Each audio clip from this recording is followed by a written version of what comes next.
In the past, we've told you about delays involving the free application for federal student aid, or FAFSA. These delays stem from a complete overhaul of the form itself, including a streamlining of the tax history process, which creators of the form say was the most time-consuming part. Now, federal student aid, the government agency that oversees the form, is expecting more delays. But according to Missouri College and Career Attainment Network Director of Affordability, Caitlin Venta, these are more planned.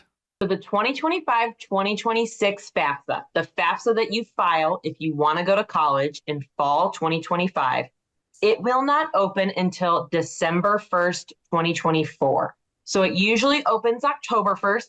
Last year we had some delays as they launched the new form, and this year they're being proactive and waiting for a full launch until December 1st. FSA wants to make sure all of the bugs in this new form are worked out, so they're trying something new, a limited rollout for certain students starting October 1st of this year. It's kind of like beta testing new technology.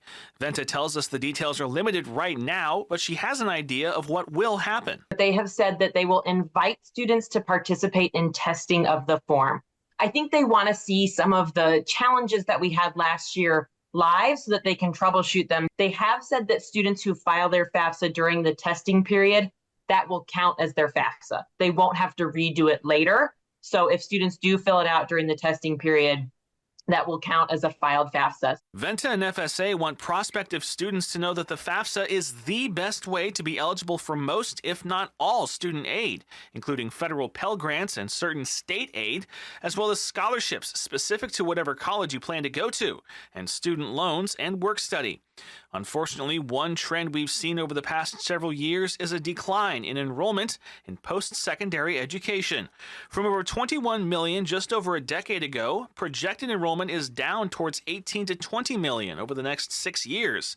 Venta says that's troubling. Are you concerned about a decrease in enrollment because students might not be able to afford this college education if they don't file their FAFSA? We are worried that we may see some enrollment declines because students were not able to access the financial aid that they needed. So we really want to make sure students and families have the resources they need, can contact their counselors or their college to get the support, because there is help available.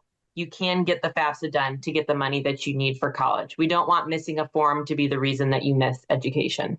So what can you do now to prepare for filing your FAFSA? Well, it's crucial that you have an FSA ID for each person helping to complete the form. Every person has to have an ID specific to them. They cannot be shared. You'll need your date of birth and your social security number when you make your ID, and you'll need a permanent email address as well that you have access to. If you need help, studentaid.gov has resources to guide you through the process.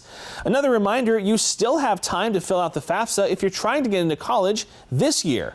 That form is open until next July. In studio, I'm Jordan Barr reporting.